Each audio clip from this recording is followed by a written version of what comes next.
Bismillahirrahmanirrahim. Assalamualaikum warahmatullahi wabarakatuh. Kawan-kawan, mari kita bicara sekarang tentang institusionalisme dalam Islam.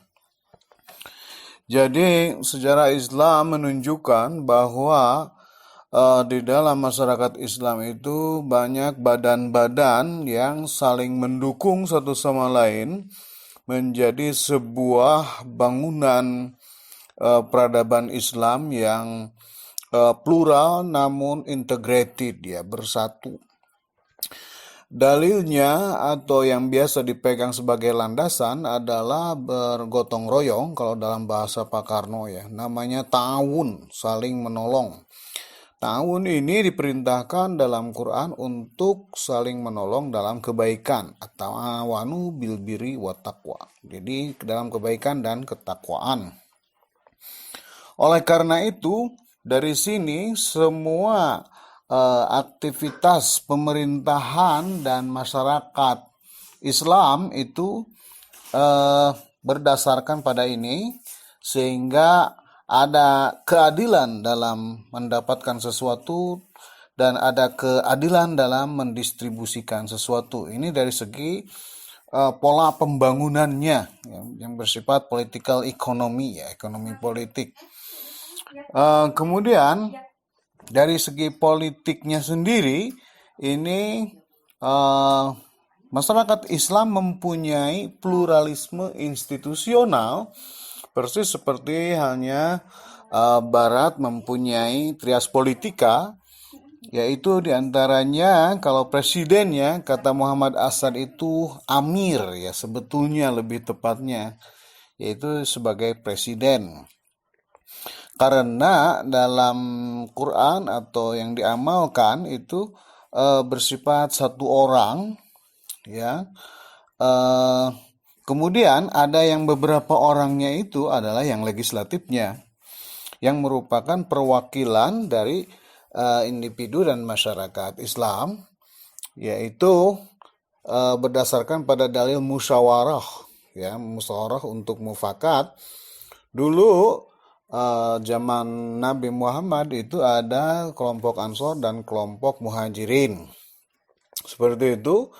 Dan kebiasaan kabilah-kabilah Arab mendukung hal seperti ini, sehingga ada semacam demokrasi perwakilan yang di dalamnya bisa dibuat diskusi-diskusi untuk politik. Nah, orang Syiah sendiri kemudian mengambil suatu istilah yang baru namanya wilayatul faqih, yaitu tempat orang-orang yang berkumpul yang berpikir tentang politik dan hukum, yang terjemahan daripada Al-Quran dan Al-Hadis, ya. Ini lembaga legislatifnya. Kemudian lembaga yudikatifnya, dari dulu memang Islam sudah ada yang bernama qadi, ya, yaitu yang menentukan hukum. Nah, apabila ketiga ini tidak jalan, maka ada juga, kata Muhammad Asad itu, yang disebut dengan Supreme Tribunal, katanya kan. Jadi ini apabila tidak sepakat di antara lembaga-lembaga tersebut, yaitu kembali kepada Quran dan Sunnah, katanya begitu. Nah, ini di dunia Sunni, ya, yang mungkin seperti halnya wilayatul faqih di dunia Syiah, ya. Jadi ada semacam penjaga konstitusi, kalau di kita mungkin MK. Nah, itu secara politik. Kemudian secara tadi pembangunan, jadi sebetulnya Islam menganut dasar perdagangan bebas. Kemudian tetapi ya dilandasi oleh keadilan itu. Jadi supaya dalam jual beli dan sebagainya dipenuhi dengan kejujuran, keadilan dan sebagainya. Dan kemudian ketika ada akumulasi kekayaan dari seseorang atau suatu lembaga, ya harus disalurkan kepada yang membutuhkannya. Jadi ini sebetulnya bersifat dinamis, tidak kaku, tidak apalagi dikomando, ya. Jadi Islam itu ekonominya bukan ekonomi komando.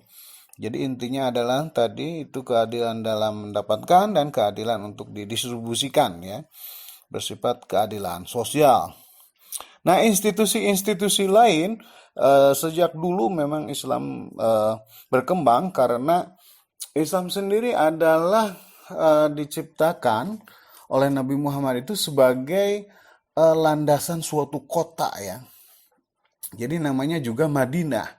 Madinah itu artinya kota. Jadi image Islam yang ditampilkan Nabi Muhammad dan para sahabat itu adalah Islam agama perkotaan.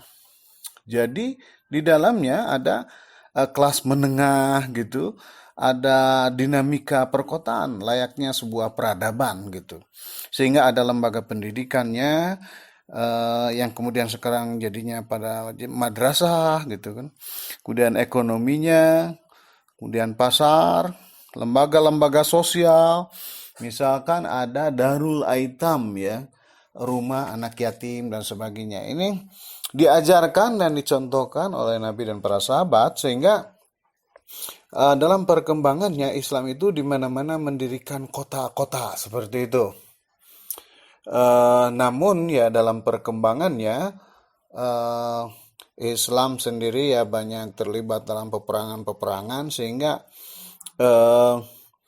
ya turun naik dan pada akhirnya ketika dijajah oleh Barat itu ya Islam ada yang mengambil jalur demokrasi dan ada yang kadang karena tidak kuat, ada yang seseorang yang kuat menjadi jalur totalitarian. Jadi ini sebetulnya tadi itu institusionalismenya itu bersifat plural. Jadi di perkotaan banyak lembaga-lembaga yang saling mendukung.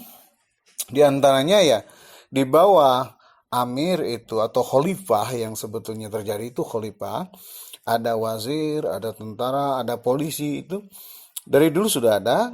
Nah, cuman dalam kenyataannya banyak didiskusikan di istana itu.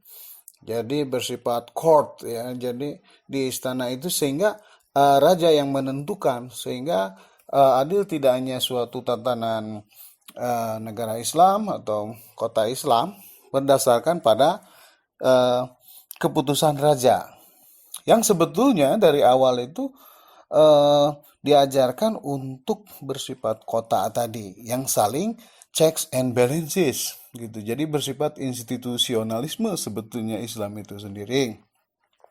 Cuman dalam perkembangannya tadi ada seperti itu, ada turun naik. Jadi untuk masa modern sekarang ini sebetulnya Islam itu sudah cocok. Yang tinggal adalah pengamalannya.